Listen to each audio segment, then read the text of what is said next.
A gente sabe que muitos adolescentes hoje chegam a se ferir, né? Sim. A se cortar. Sim.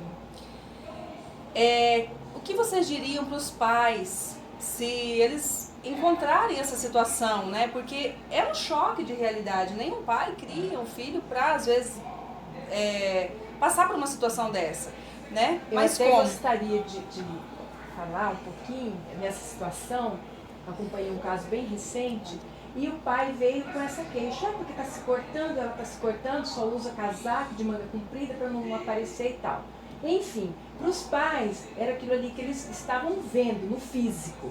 Só que quando foi para o processo de terapia, você via que não era meramente porque está faltando atenção dos pais, não. Não é porque está faltando uma vida espiritual, não. É muito mais complexo que isso, né?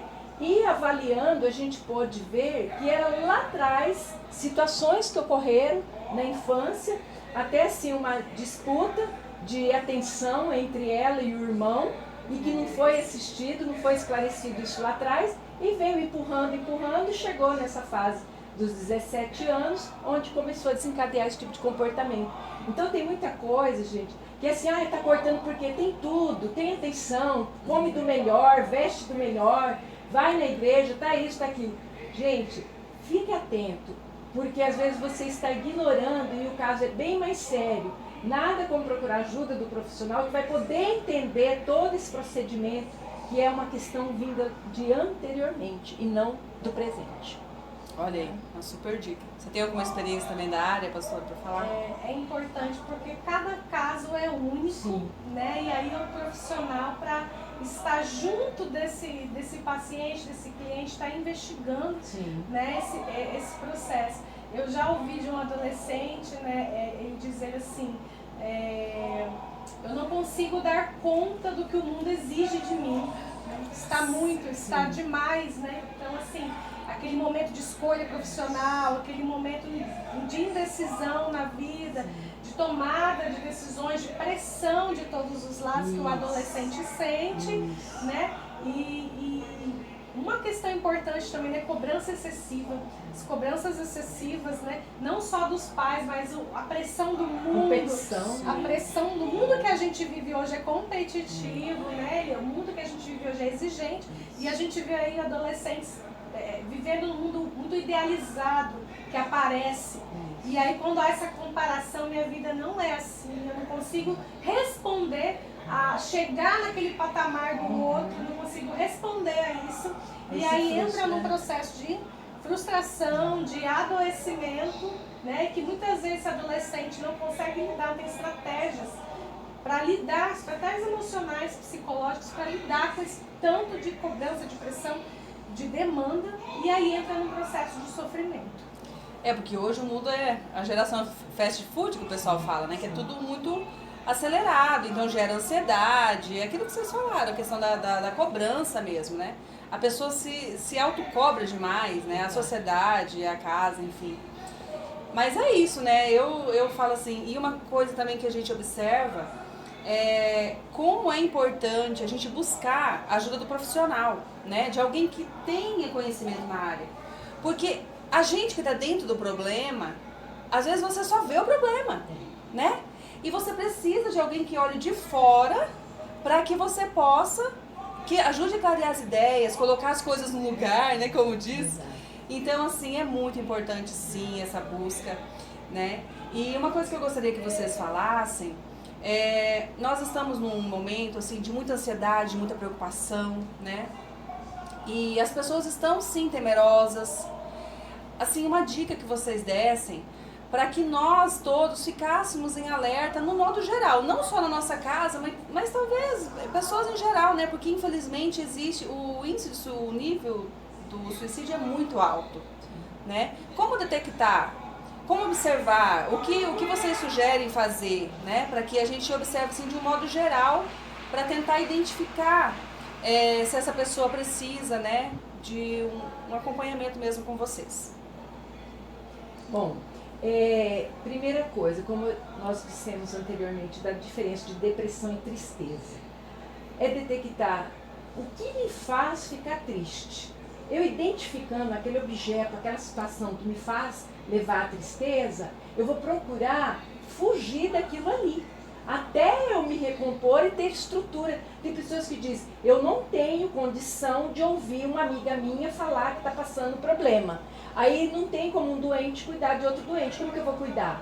Então acaba as duas se envolvendo e aí é onde acontece o pior. Então, quando eu identifico o problema, eu vou fugir daquilo ali, vou buscar uma ajuda, um auxílio. Se é um ambiente triste, eu me conhecendo, eu não vou frequentar aquilo ali. Eu falo, às vezes as pessoas perguntam, o que você faz de ouvir tanto problema o dia todo, né? Como agora à tarde, foi da 1 até agora. Aí, o que eu faço? Eu me desconecto, vamos dizer assim, fico ali e falo, Deus, toma conta de tudo, agora eu estou indo viver a minha vida. A partir dali, eu me desligo daquilo.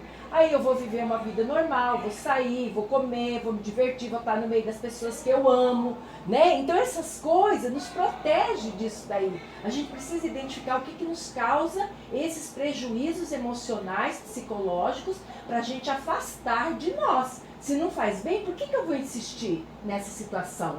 Não é mesmo? Então eu vou permanecer com aquele vínculo com as pessoas, com coisas que me fortalecem, que me edificam, como nós, né, buscamos a Deus, né, lemos a palavra todos os dias, tudo isso fortalece, faça atividade física, tudo isso vem contribuir para a gente ter uma qualidade de vida, para ter um bem-estar. Porque se nós não cuidarmos desse físico e desse espiritual, o emocional vai ficar comprometido. E lembrando que somos corpo, alma e espírito, não tem como um ficar em prejuízo. Sim. Tem que estar tudo em harmonia e sintonia. E assim, né, acolher sempre, né, acolher o outro que está passando por sofrimento, né, quando a gente tem condições. Sim. E nos acolher também. Sim. Né, nos perceber e entender que nós somos passíveis de viver certos períodos de sofrimento, né, que não é vergonhoso, que não somos menos por, vamos dizer, desenvolvermos um processo de ansiedade, de depressão.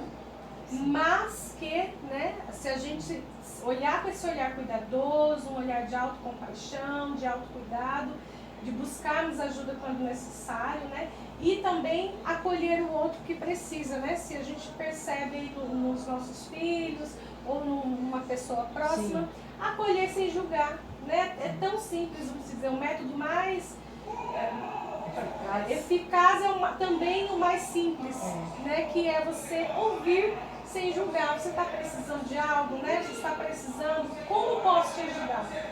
Né? Acho que é a empatia, são, né? São palavrinhas simples, né? Sim. E de você ouvir aquilo. Então, às vezes a gente acha que falar de suicídio, falar de depressão vai causar isso, pelo contrário. Né? Vai esgotar isso. Que falar é libertador, né? Exato. Porque você precisa mesmo, né? Conversar, falar isso, né? Que liberta, porque senão você fica só ali pensando naquilo, enfim, é ruim. Isso que a pastora Thalita falou agora, me vem assim um pouco à memória, um pouco do que eu vivi, né? A gente estava conversando antes de começar aqui, um período de tempo muito longo, trabalhando, aquela correria, e depois aconteceram algumas coisas que me entristeceram, tudo, mas a gente precisa ter esse olhar mesmo de, opa, peraí, eu preciso frear, eu preciso pensar em mim, preciso ver onde que eu preciso fazer o caminho de volta, arrumar, consertar, e não é vergonhoso de Sim. forma nenhuma Sim. a gente buscar essa ajuda, né? Buscar pessoas que podem nos auxiliar, nos ouvir, nos dar conselhos, né? Então, e claro, Deus em primeiro lugar, né, gente? Sem Ele não é possível. Mas, assim, realmente nós temos que buscar isso. Isso é muito interessante.